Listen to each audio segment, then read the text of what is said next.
Hello student, स्वागत है आप सभी का आपके अपने YouTube चैनल पर। जैसा कि आपको पता है, हम आपको क्रैश कोर्स करा रहे हैं, यानी महत्वपूर्ण टॉपिक्स आपको पढ़ा रहे हैं जो बोर्ड एग्जाम में आने वाले हैं या आ सकते हैं। आइए आगे बढ़ते हैं। चैप्टर 1 आपने मेरी 2 वीडियोस में कुछ इंपोर्टेंट क्वेश्चंस को देखा, उससे आगे चलते हैं कुछ इंपोर्टेंट क्वेश्चंस पर चर्चा करते हुए। एक क्वेश्चन आता है बेटा इसमें, घनकोण किसे कहते हैं या घनकोण से क्या समझते हैं। घनकोण किसे कहते हैं, तो घनकोण समझ लेते हैं पहले बेटा। घनकोण क्या होता है?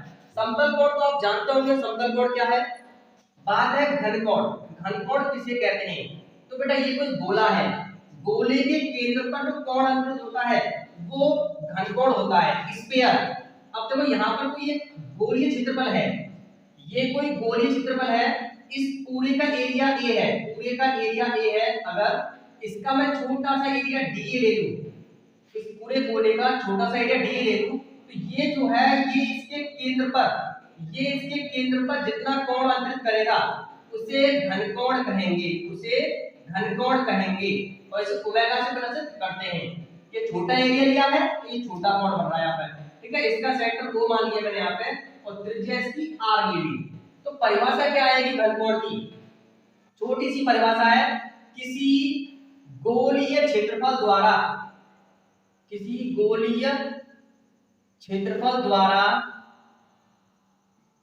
गोले के केंद्र पर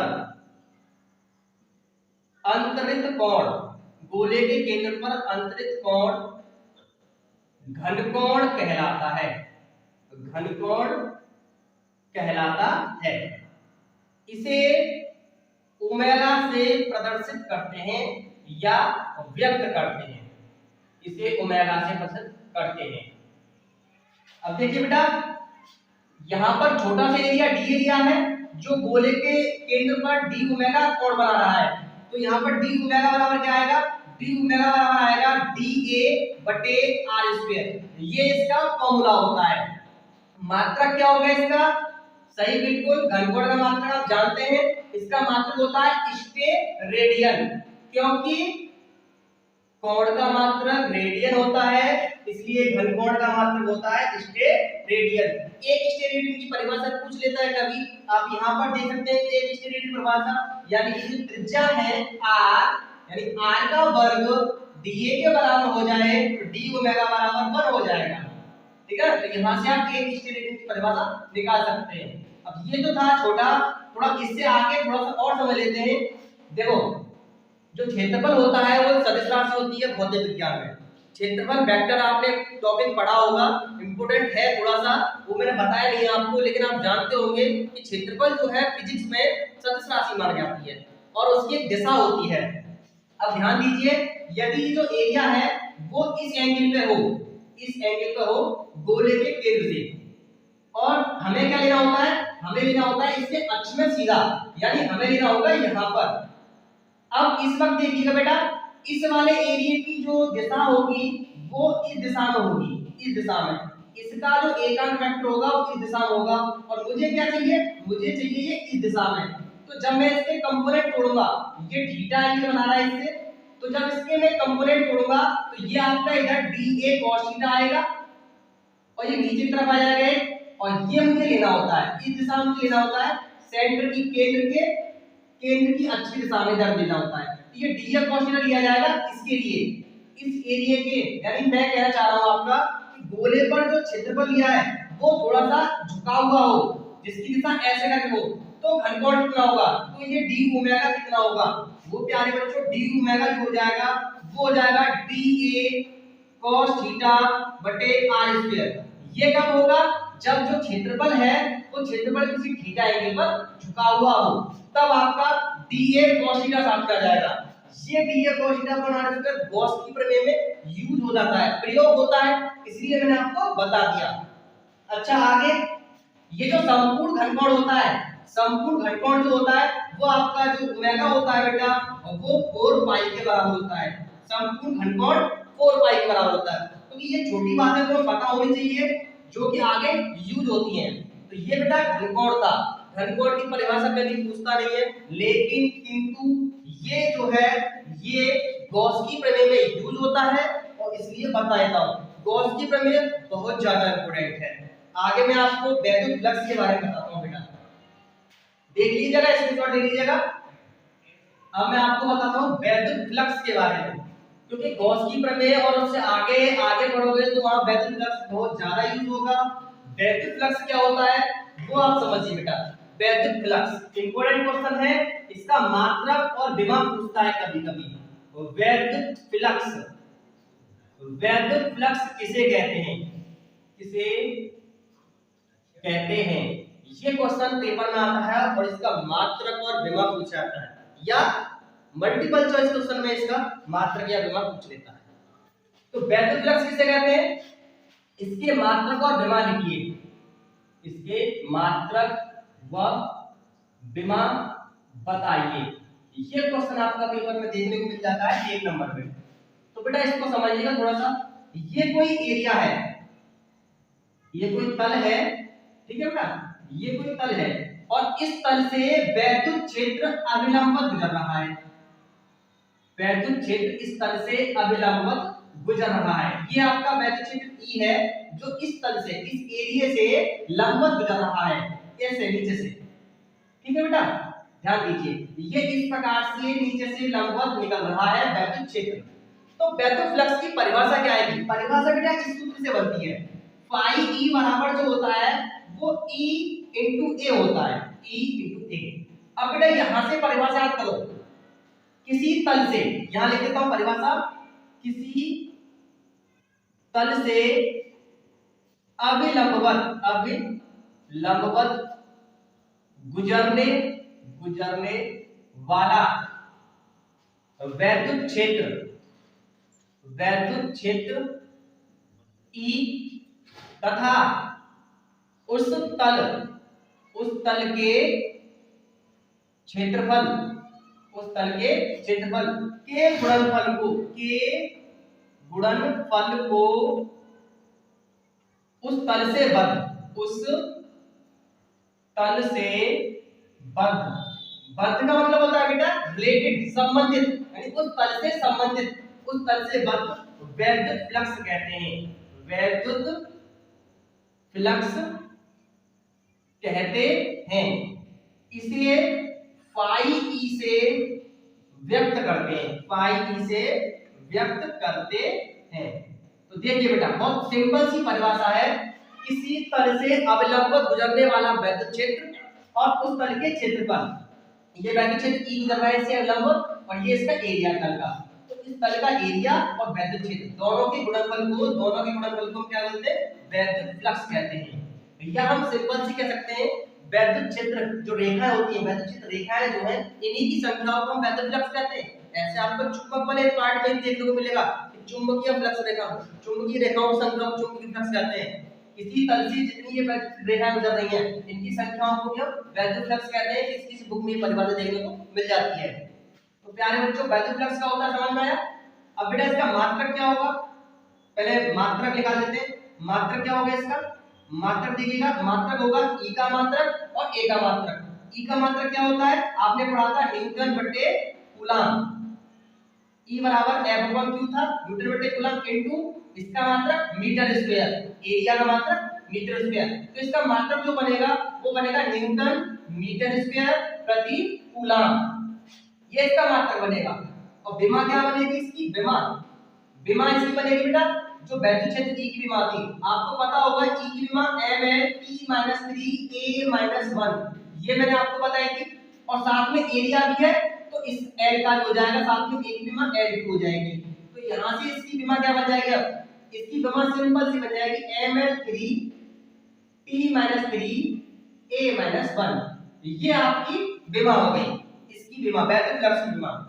अब इसमें बेटा एक छोटा सा पार्ट और है, वो ये है यदि ये जो वैद्युत क्षेत्र है सर अभिलंबवत न गुजर के किसी थीटा एंगल में गुजरे, यानी कि ये ऐसे करके गुजरे, ये ऐसे करके गुजरे, तो क्या होगा, तो बेटा हम फिर भी अभिलंबवत वाला ही लेंगे, लेकिन इसके तोड़ देंगे कंपोनेंट। एक कंपोनेंट टूटेगा इस दिशा में और एक कंपोनेंट टूटेगा इस दिशा में। ये वाला जो दिशा वाला ऊपर वाला दिशा जो है वो हम लेते हैं, वो जो है इसकी दिशा से थीटा एंगल बनाता है इधर ऊपर, ये थीटा एंगल बनाता है और ये इस तरह से निकल गया, ठीक है। तो ये थीटा जो एंगल बना रहा है उसको हम ले लेंगे ई cos थीटा। इसके जो कंपोनेंट टूटेंगे इस वैल्यू क्षेत्र ई के, इसके वो टूटेंगे दो, एक ऊपर आएगा ई cos थीटा, एक आएगा ई sin थीटा। मैं आपको डायग्राम के माध्यम से बता देता हूं, थोड़ा सा इधर बना के थोड़ा डायग्राम। यदि ये जो वैद्युत क्षेत्र है वो तल से थीटा कोण पर गुजरे, तल से थीटा कोण पर गुजरे, ऐसे गुजरे, तो ऐसे क्या होगा, हमें चाहिए ये डायरेक्शन, तल के इस तल के एरिया के अभिलंब, ये जा रहा है इस दिशा में, यानी ई इस दिशा में जा रहा है, तो इसके कंपोनेंट भी टूटेंगे, एक टूटेगा बेटा इस दिशा में और एक टूटेगा इस दिशा में। तो ये थीटा एंगल बना रहा है यहां से, तो इसका कंपोनेंट आएगा ई cos थीटा और ये आएगा आपका ई sin थीटा। ये कंपोनेंट टूट गए, तो हम क्या करते हैं, इस तल के अभिलंब पथ वाला कंपोनेंट लेते हैं। तो यहाँ पर जो फाई हो जाएगा वो बेटा फाई ई जो हो जाएगा वो हो जाएगा आपका ई cos थीटा इनटू ए, ए को साथ में ले लेते हैं, तो फाई ई बराबर आपका ई ए cos थीटा भी होता है बेटा। ये किस सिचुएशन में, जब थीटा एंगल पर ये वैल्यू निकल रहा हो। अब आप जानते होंगे 11th क्लास में आपने पढ़ा होगा बी ए cos थीटा क्या होता है या ए बी cos थीटा क्या होता है। जी हाँ, ये बन जाएगा vector E dot vector A, ये बन जाता है आपका, ठीक है, फाई ई बराबर ई डॉट ए। ये थीटा एंगल वाला था। तो इस वैद्युत फ्लक्स में केवल परिभाषा पूछी जाती है और मात्रक और विमा पूछा जाता है।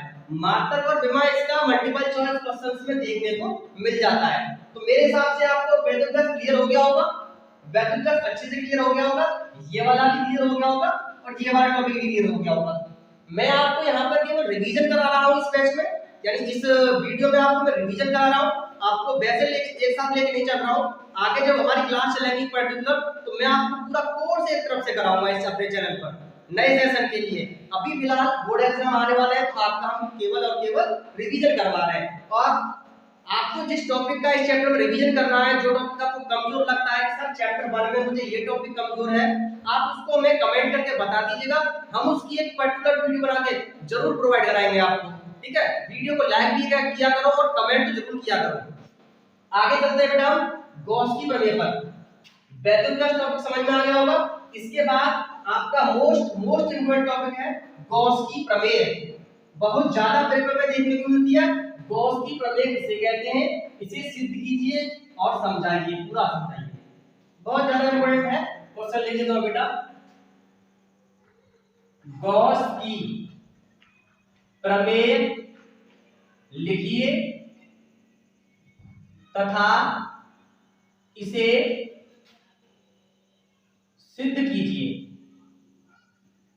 बहुत ज्यादा इंपोर्टेंट क्वेश्चन है बेटा, इस पेपर में तो देखने को बहुत ज्यादा मिलता है, फ्रीक्वेंटली पूछा जाता है। जरूरी नहीं है कि तुम्हारे वाले सेट में ही आए, 7 सेट होते हैं पेपर में यूपी बोर्ड में, आपका एक सेट में आ जाए या दूसरे में आ जाए। इसके अनुप्रयोग भी पूछे जाते हैं और इसी का एक अनुप्रयोग रिमूव किया गया है इस चैप्टर से, गोलीय कोष वाला। बाकी इसके 4-5 अनुप्रयोग और हैं वो कंटिन्यू दिए गए, वो मैं आपको इसमें समझाऊंगा। तो बात करते हैं गॉस की प्रमेय की। गॉस की प्रमेय क्या होती है बेटा, बहुत ज्यादा इंपोर्टेंट, मोस्ट इंपोर्टेंट गॉस की प्रमेय। तो बेटा गॉस की प्रमेय क्या होती है, इसका आंसर आप देखिएगा, छोटी सी प्रमेय है। इस प्रमेय के अनुसार, इस प्रमेय के अनुसार किसी बंद पृष्ठ से बद्ध का मतलब होता है रिलेटेड, संबंधित, किसी बंद पृष्ठ से बद्ध कुल वैद्युत फ्लक्स, कुल वैद्युत फ्लक्स उस बंद पृष्ठ से, उस बंद पृष्ठ द्वारा, उस बंद पृष्ठ द्वारा घिरे आवेश का 1/ε0 गुना होता है। ये इसकी बेटा गॉस की प्रमेय है, छोटी सी। किसी बंद पृष्ठ से बद्ध कुल वैद्युत फ्लक्स उस बंद पृष्ठ द्वारा घिरे आवेश का 1/ε0 गुना होता है। यानी एक कथन, सीधा सीधा कथन ये है, जो फाई ई होता है वो 1/ε0 गुना होता है इसका क्यू का, किसी भी बंद पृष्ठ के लिए। अब बेटा ये थी गॉस के प्रमेय का कथन, ये गॉस की प्रमेय थी और गॉस के प्रमेय का कथन था, यानी फाई ई बराबर होता है 1/एप्सिलॉन नॉट इनटू क्यू, किसी बंद पृष्ठ से घिरे आवेश का। ठीक है, अब इसको सिद्ध करना है, यानी मुझे इसको प्रूफ करना है। प्रूफ करिए सर इसको प्रूफ करिए। ठीक है बेटा, तो देखिएगा इसका प्रूफ। ये कोई बंद पृष्ठ है, आप ये नहीं कहना है, आप कैसा ही बना सकते हैं, आलू टमाटर कैसा बन जाए, आम बन जाए, कुछ बन जाए, कोई टेंशन नहीं है, यानी बंद पृष्ठ बन जाए आपका। अब बंद पृष्ठ बन गया, इस बंद पृष्ठ को हम एक नाम देते हैं एस, सरफेस मान लिया, बंद पृष्ठ एस मान लिया। इसके यहाँ पर एक छोटा सा क्षेत्रफल है, जब डी ले लिया, ये डी ले लिया। अब इस डी से, अब इसके बंद पृष्ठ के सेंटर पर यहाँ पर कोई प्लस क्यू आवेश रखा हुआ है, प्लस क्यू आवेश ले लिया इसके सेंटर ऊपर। अब इस प्लस क्यू से जो वैक्यूम क्षेत्र गुजर रहा होगा वो इससे होकर बाहर निकल रहा होगा वैक्यूम फ्लक्स। ठीक है, ये आपका सेंटर पर थोड़ा सा जो क्षेत्रफल है डी ओमेगा कोण बना रहा होगा इस तरह से। ठीक है बेटा, ये r दूरी पर होगा, r दूरी पर कोई पॉइंट p है यहाँ पर जिस पर क्षेत्रफल अगर dA है। अब ये कोई बंद पृष्ठ था, इस बंद पृष्ठ पर छोटा सा क्षेत्रफल ये dA था, इस dA क्षेत्रफल पर p पॉइंट से ये वैक्यूम फ्लक्स या वैक्यूम क्षेत्र E गुजर रहा था। ठीक है, जो ये जो एरिया था यहाँ पर d ओमेगा कोण बना रहा था बेटा, d ओमेगा कोण बना रहा था, ये क्षेत्रफल छोटा सा dA हो गया, इसकी r दूरी हो गई, यानी r दूरी है केंद्र पर, यहाँ पर कहीं का आदेश रखा हुआ प्लस की। अब बेटा इसमें थोड़ा सा थ्योरी लिखनी होती है, वो छोटी सी थ्योरी लिखना है, 2 लाइन लिखना है, जो तुम्हें चित्र में दिख रहा है वो आप यहाँ पर उतार दीजिए, लिख दीजिएगा। यानी थोड़ा सा लिख देंगे, माना कोई बंद पृष्ठ एस है, ये बंद पृष्ठ एस हो गया। ठीक है, इसके अंदर कोई आवेश, इसके अंदर कोई आवेश Q है, इसके पृष्ठ पर स्थित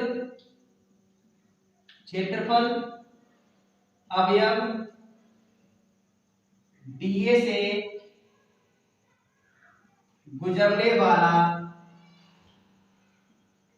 वैद्युत फ्लक्स, इतना लिख दिया बेटा बस छोटा सा।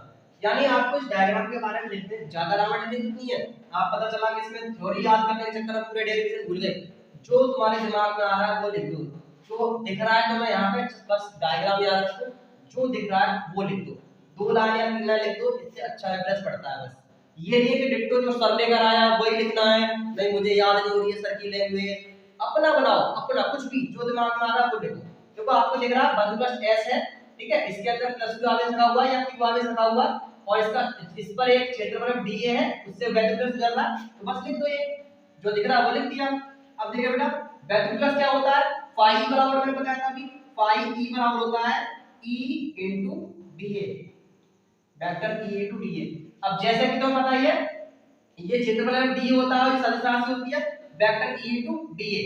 ठीक है बेटा, अब बेटा यहाँ पे इसे E की वैल्यू लगा देंगे हम, जहां E की वैल्यू जहां E बराबर 1/4 पाई, ये d पाई E होगा बेटा छोटा सा, क्योंकि क्षेत्रफल कम है तो कम ही गुजर रहा होगा, जहां E बराबर 1/4 pi epsilon naught into q बटे r स्क्वायर रखने पर ये रख देंगे आप इसकी जगह, तो बेटा d पाई बराबर क्या हो जाएगा आपका, d पाई बराबर हो जाएगा 1/4 pi epsilon naught into q upon r square into dA, ये आ गया। अब देखिए ये आया है आपका इस छोटे से क्षेत्रफल के कारण, इस छोटे से क्षेत्रफल से गुजरने वाला वैद्युत फ्लक्स है। अब यदि मैं बात करूं पूरे पृष्ठ की, संपूर्ण पृष्ठ से कितना गुजर रहा होगा, तो पूरे पृष्ठ की ध्यान लिख देंगे, संपूर्ण पृष्ठ से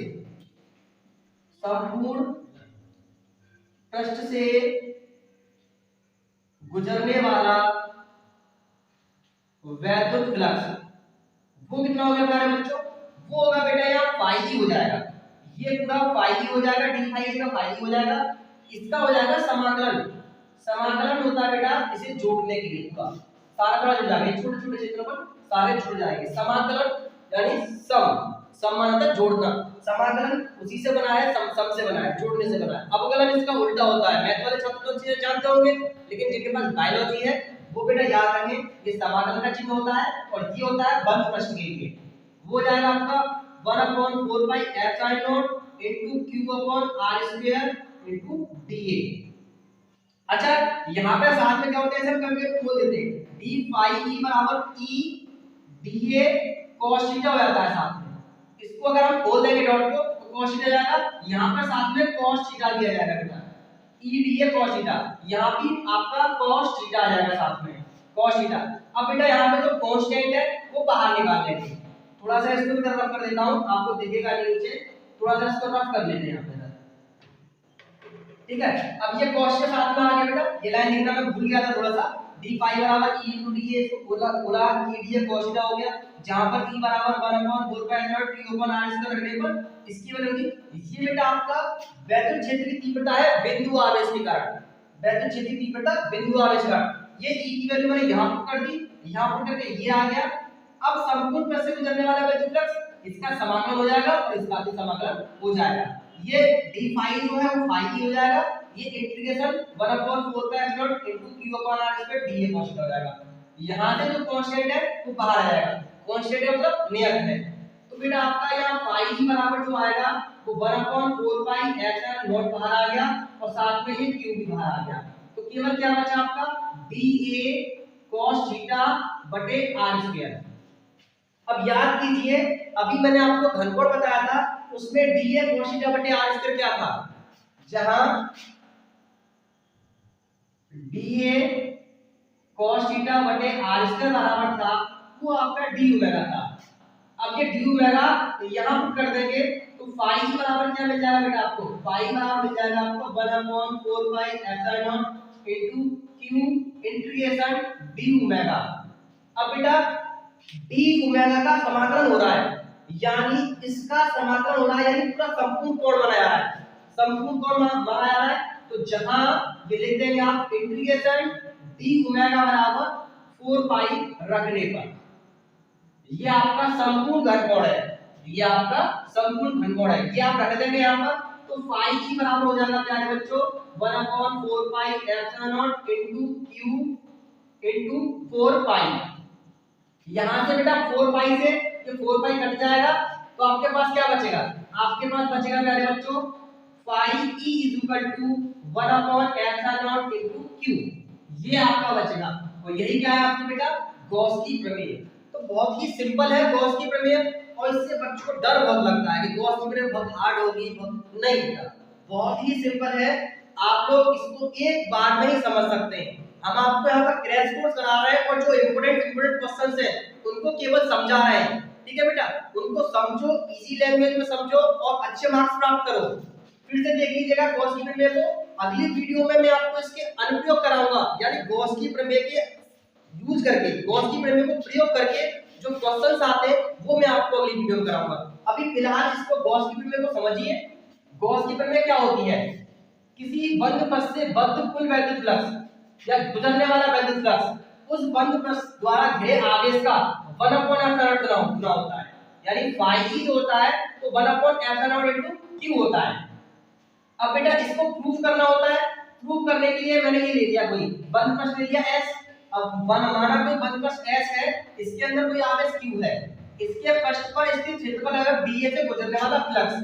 अब ये कोई बंद पृष्ठ है, इसके अंदर कोई O पॉइंट पर q आवेश रखा है, इससे r दूरी पर स्थित बिंदु P है जिस पर एक क्षेत्रफल dA है। अब इस dA से गुजरने वाला वैद्युत फ्लक्स क्या होगा, अब मैं तो तुम्हें ज्यादा थ्योरी बोल के बता रहा हूं, इतनी थ्योरी मैंने लिखी नहीं है, जो मैं बोल रहा हूं इतनी थ्योरी मैंने लिखी नहीं है, लेकिन अगर आपको ये थ्योरी याद है, याद हो जाती है तो आप लिख के आ सकते हैं एक्स्ट्रा थ्योरी, कोई दिक्कत नहीं है, आप जितना लिख देंगे उतना अच्छा लगेगा, लेकिन बड़ा क्वेश्चन हो जाएगा कोई दिक्कत नहीं है। लेकिन आप थ्योरी भूल जाते हैं तो आप छोटी थ्योरी लिख सकते हैं, जरूरी नहीं है पूरी थ्योरी बढ़ा के लिखें, बस आप कंसेप्ट क्लियर रखें, ये छोटा सा लिखते हैं कोई दिक्कत नहीं है। d फाई बराबर e into d हो गया, अभी आपने पढ़ा था वैद्युत फ्लक्स, अब इसको बोल दिया e into da क्या होता है e dA cos theta, vector लगा हुआ है a dot b a b cos theta, जहां पर e बराबर मैंने आपका 1 अपॉन एप्सिलॉन इनटू q बटे r स्क्वायर रख दिया। ये जो टॉपिक है बेटा आपका बिंदु आवेश के कारण वैद्युत क्षेत्र की तीव्रता है, वो मैंने आपको यहां रख दिया, ये वैल्यू यहां रख दी मैंने। अब ये आपका d फाई बराबर मिल गया आपको 1 upon 4 pi epsilon q upon r square into dA cos theta. अब आपको क्या टॉपिक मिल गया, ये टॉपिक जो है ये जो हिस्सा आया है ये वाला आया है केवल इतने एरिया का, इस छोटे से एरिया का, अगर मैं बात करूं संपूर्ण पृष्ठ की कि संपूर्ण पृष्ठ से कितना वैद्युत फ्लक्स गुजरेगा, संपूर्ण पृष्ठ से कितना वैद्युत फ्लक्स गुजरेगा, उसके लिए बेटा इसका समाकलन हो जाता है। इसका d फाई फाई हो जाएगा, इसका समाकलन हो जाएगा integration 1/4 pi not into q over r square dA cos theta. यहां पर जो कांस्टेंट है वो बाहर निकाल दिया मैंने, dA cos थीटा बटे r स्क्वायर बचा। ये आपका बेटा घनकोण होता है, d ओमेगा के बराबर होता है। यहां पर मैंने d ओमेगा रख दिया। अब d ओमेगा जो होती है इंटीग्रेशन d ओमेगा वो बेटा 4 पाई के बराबर होता है। 4 पाई मैंने यहां रख दिया, 4 पाई से 4 पाई कैंसिल आउट हो गया, तो आपको मिला पाई बराबर 1/2 यही क्या है, यही गॉस की प्रमेय है, यही गॉस की प्रमेय है। तो बेटा ये मैंने आपको गॉस की प्रमेय को समझाया। आगे मैं अपनी अगली वीडियो में गॉस की प्रमेय के अनुप्रयोग लेके आऊंगा। ठीक है बेटा, बने रहिए हमारे चैनल पर, देखते रहिए और रिवीजन करते रहिए बेटा। जितना आप रिवीजन करेंगे उतना आप स्ट्रांग होंगे, और रिवीजन जो होता है आपको इतना स्ट्रांग कर देगा कि आप बेझिझक बिना डरे पेपर में बैठ जाएंगे और बहुत बढ़िया पेपर करके आओगे। ठीक है बेटा, तो स्क्रीनशॉट ले लीजिएगा इसका, या आपने ले रखा है पहले से, आपके पास नोट्स बने हुए हैं तो और अच्छी बात है, रिवीजन करते रहिए। धन्यवाद।